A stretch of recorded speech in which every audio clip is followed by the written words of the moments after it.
আমার এই বক্তব্যের জন্য কেউ আমাকে আওয়ামী লীগ বা ভারতের দালাল বানিয়ে দিতেই পারেন, তারপর কথাগুলো বলা খুব জরুরি। ধানমন্ডি ৩২ ভাঙাকে কেন্দ্র করে আজ আবার মারাত্মক একটা কেওস তৈরির পরিকল্পনা চলছে। একেবারে পরিকল্পিতভাবে এটা হয়েছে বলা যেতে পারে।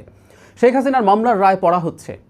এই রায় কেমন হতে পারে আমরা মোটামুটি ধারণা করতে পারি, কারণ তার বিরুদ্ধে যথেষ্ট পরিমাণ অকাট্য প্রায় তথ্য প্রমাণ আছে। কিন্তু এই প্রেক্ষাপটে দাঁড়িয়ে একটা গ্রুপ বুলডোজার নিয়ে ৩২ নম্বরকে মাটির সাথে মিশিয়ে ওখানে খেলার মাঠ তৈরির আলাপ শুরু করেছিলেন।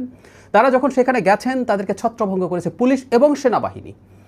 আমি ব্যক্তিগতভাবে মনে করি এটার কোনো প্রয়োজন ছিল না যে তারা যারা ভাঙতে যাচ্ছেন আজ এমনিতেই বাংলাদেশের উপরে সারা পৃথিবীর ফোকাস আছে, এই রায়ের উপরে ফোকাস আছে। এখানে এই ৩২ নম্বর ভাঙতে যাওয়া, কারণ এই ৩২ নম্বর যেভাবে ভাঙতে কেউ যাচ্ছেন, এটা ভাঙা নৈতিকভাবে ঠিক আছে কি বেঠিক আছে ইজ এ ডিফারেন্ট ডিবেট। আমরা মানে ৩২ নম্বরকে আওয়ামী লীগের একটা সিম্বল, আওয়ামী লীগের স্বৈরশাসন, এক সময় পর্যন্ত ফ্যাসিবাদ, এক সময় পর্যন্ত মাফিয়াতন্ত্রের একটা প্রতীক হিসাবে দেখি। সো এটা নৈতিক ভিত্তি আছে এটাকে ভাঙা নিয়ে চিন্তা করার, কিন্তু এটা একটা বেআইনি কাজ।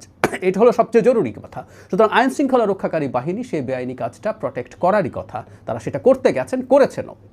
আমরা দেখছি গুরুত্বপূর্ণ ইনফ্লুয়েন্সাররা যাদের ট্র্যাকশন আছে প্রচুর, তারা ডাক দিচ্ছেন দাঁড়াতে, মানে সেনাবাহিনীর বিরুদ্ধে দাঁড়ানোর জন্য উস্কানি দিচ্ছেন মানুষকে। এটা এক ভয়ঙ্কর পরিস্থিতি তৈরির চেষ্টা বলে আমরা পড়তে চাই, আমরা এটাকে এভাবে ইন্টারপ্রেট করতে চাই।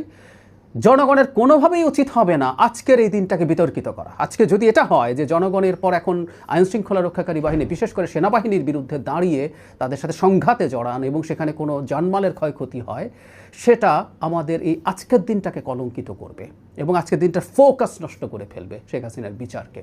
এবং দীর্ঘদিন থেকে আমরা খেয়াল করেছি জনগণকে সেনাবাহিনী এবং সেনা প্রধানের বিরুদ্ধে উস্কে দেওয়ার একটা প্রবণতা কন্টিনিউয়াসলি চলেছে। সেটা দফায় দফায় ব্যর্থ হওয়ার পরও তারা আশা ছাড়েননি, যে কোনো ঠুনকো অজুহাতে তারা সেই প্রেক্ষাপটটা জারি রাখতে চান, তৈরি রাখতে চান এবং সেখানে জনগণকে রিয়্যাক্ট করাতে চান। আমরা এটুকু মনে করব ৩২ নম্বরে আজকে যাওয়াটা কোনোভাবেই ঠিক হয় নাই। সেনাবাহিনী এবং পুলিশ মিলে যা করেছেন সেটাই করার কথা। ইনফ্যাক্ট এটা তাদের আইনশৃঙ্খলা রক্ষার দায়িত্ব তাদের। এখন তাদের বিরুদ্ধে যে কোনো উস্কানির ফাঁদে যেন আমরা পা না দিই।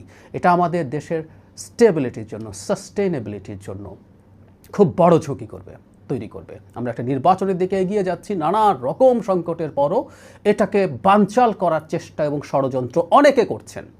সুতরাং এই ফাঁদে পা দেওয়ার মাধ্যমে আমরা আসলে সেটা করবো। যারা শেখ হাসিনা বা আওয়ামী লীগের বিরুদ্ধে বিভৎস রকম প্রতিহিংসা, প্রতিশোধ পরায়ণতা দেখাচ্ছেন, তাদের অন্তরে অনেকের মধ্যেই আসলে এটা কাজ করছে। আওয়ামী লীগের জন্য আমরা ন্যায় বিচার চাইছি, শেখ হাসিনা এবং তার অন্যান্য সাঙ্গপাঙ্গেরও ন্যায় বিচার হবে, সংগঠন হিসাবে আওয়ামী লীগের বিচার হবে, এগুলো আমরা প্রত্যেকটা এক্সপেক্ট করি। কিন্তু আমরা এমন কিছু করবো না যেটা আমাদের রাষ্ট্রের স্থিতিশীলতা নষ্ট করে, আন্তর্জাতিকভাবে আমাদেরকে চাপে ফেলে দেয়। সুতরাং আমি তেমন কেউ নই, আমার আহ্বানে তেমন কিছু হবে বলে মনে করি না, অনেক বড় ইম্প্যাক্ট আছে বলে মনে করি না। তারপর আমি চাই আমাদের বিশেষ করে শুভবুদ্ধির যেন উদয় হয়, আমরা কারো উস্কানির ফাঁদে যেন পা না দিই। প্লিজ আমরা কোনো রকম কোনো সংঘাতে সেনাবাহিনীর সাথে, পুলিশের সাথে যেন না জড়াই।